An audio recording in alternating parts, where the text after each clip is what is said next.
দুদকের তদন্তে আটকে গেলেন উপদেষ্টা আসিফ মাহমুদের এপিএস। বিস্তারিত জানতে ভিডিওতে একটা লাইক দিয়ে শেষ পর্যন্ত দেখতে থাকুন।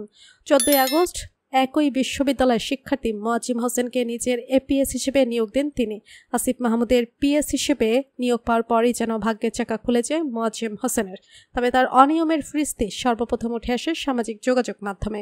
সেখানে দেখা যায় মোয়াজ্জেম হোসেনের নামে তদবির, বদলি, বাণিজ্য সহ নানা অনিয়মের অভিযোগ রয়েছে। মোয়াজ্জেম হোসেনের নামে এমন অভিযোগের পর আসিফ মাহমুদ বলেছিলেন, মোয়াজ্জেম হোসেনের তদন্ত হওয়া উচিত এবং তদন্তের জন্য ইতিমধ্যে আমরা দুদককে বলেছি। এমন অভিযোগের মধ্যেই গত 21 এপ্রিল মোয়াজ্জেমকে পদ থেকে অব্যাহতি দেওয়ার কথা জানানো হয়।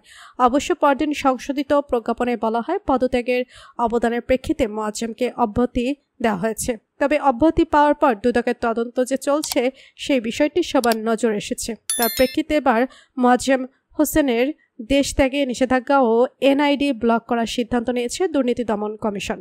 শনিবার দুদক কার্যালয় থেকে এমনটি জানানো হয়েছে। জানা যায় মোয়াজ্জেম হোসেন ক্ষমতার অপব্যবহার করে তদবির বাণিজ্য, টেন্ডার বাণিজ্য সহ নানা অনিয়মের মাধ্যমে শত কোটি টাকা সম্পদ অর্জন করেছেন, এমনটাই অভিযোগ পাওয়া গেছে। তাই গত বৃহস্পতিবার তাকে জিজ্ঞাসাবাদ শেষে আরও যাচাই বাছাইয়ের স্বার্থে তার বিদেশ গমনে নিষেধাজ্ঞা ও এনআইডি ব্লক করার সিদ্ধান্ত নিয়েছে দুদক।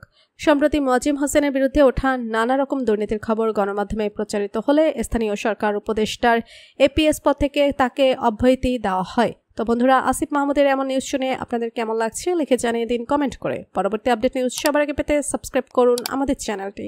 ধন্যবাদ।